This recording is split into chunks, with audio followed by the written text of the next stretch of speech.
चोखा मेला जी महाराष्ट्र के संत हैं, गृहस्थ संत। महाराष्ट्र में तो बड़े महामहिम महिम गृहस्थ, जो आश्चर्यजनक, जिनका त्याग वैराग्य अनुराग। वो अपने घर की सेवा के लिए ठाकुर जी के लिए सब्जी लेने जा रहे थे। कुछ ऐसे रुपए होंगे, बड़ी मेहनत से कमाते थे, निर्माण कार्य, गृह निर्माण कार्य आदि में वो करके फिर उससे जो अर्थ मिलता था। देखा एक बहुत बड़े बड़े ऐसे केले रखे हुए थे। देखते ही मन में आया कि ये केले विठल भगवान को बहुत अच्छे लगेंगे। सब्जी नहीं ली, उसके केले ले लिए। मंदिर में अंदर प्रवेश का तो अधिकार था नहीं। दरवाजे पर खड़े हुए आवाज लगाई कि एक केले का भोग लगा दीजिए विठल भगवान को। भगवान की बड़ी विचित्र लीला होती है। कुछ पार्षदों ने, निजी सेवकों ने उनको धक्का मार करके बाहर किया। बोले तुम क्या समझते हो, 2-4 बार नाम ले लिया तो इतने बड़े भक्त हो जाओगे कि तुम्हारे हाथ का छुआ हुआ भगवान भोग पालेंगे। उनको ऐसा कुछ इस बात से बुरा नहीं लगा कि ऐसा। एकांत में जाके प्रभु से बात करने लगे कि मेरा अपमान हुआ है, इस बात का मुझे कोई दुख नहीं, लेकिन आपने ऐसा क्यों किया।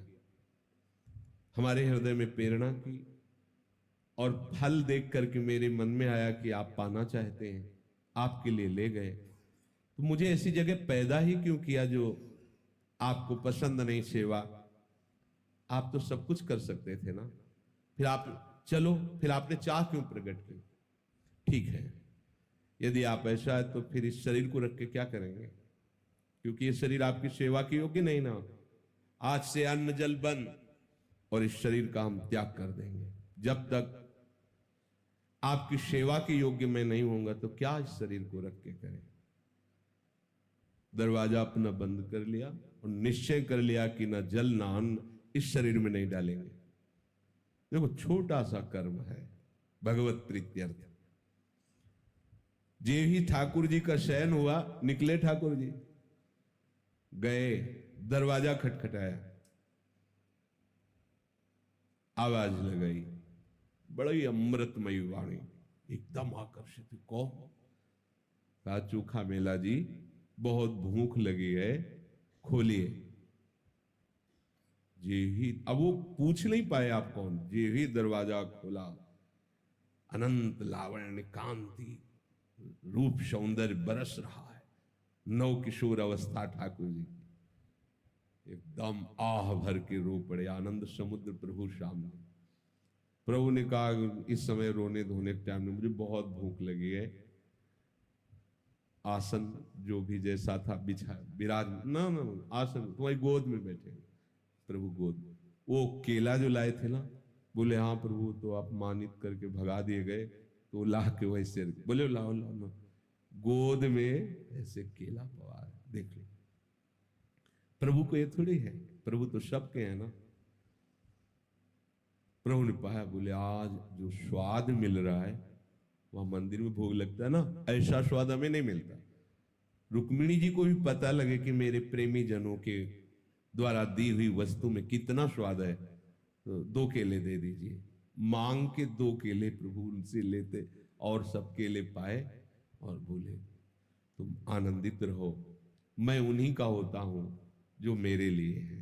मैं किसी जाति, कुल, साधना, अवस्था, तपस्या इसका नहीं होता हूं, इसका फल होता है, लेकिन जो केवल मेरे लिए है मैं उनका होता हूं।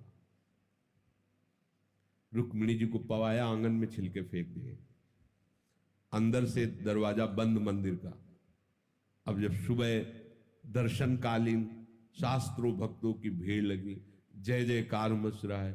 सेवा करने वाले निजी पार्षद बाहर से ताला लगा के जाते थे, जब ताला खुला तो अंदर से खुला नहीं, बहुत परेशान।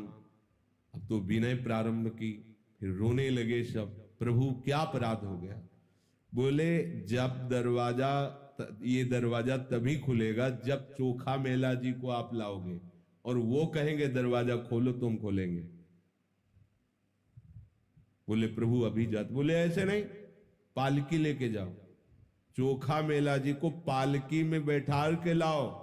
अगर वो ना बैठे तो उनके पैर पकड़ना और कहना पालकी में बैठो। ये वही लोग हैं जिन्होंने धक्का दिया कि तुम्हारे हाथ का भगवान कैसे पाएंगे। भगवान शिक्षा दे रहे, अगर वो ना बैठे तो उनके चरण पकड़ना, क्योंकि वो दैन्य हैं, वो शायद ऐसा ना करें, तो तुम उनके चरण पकड़ना, उनसे विनय करना, उनको बैठालना। और जब वो पालकी में बैठ के आएंगे और यहां दरवाजे में कहेंगे खोलो प्रभु, तो हम खोलेंगे। नहीं नहीं, दरवाजा खुलेगा ही नहीं, अंदर से सब लाग। अब उनके तो प्रकट और आंतरिक दोनों जीवनाधार श्री विठ्ठल भगवान ही है।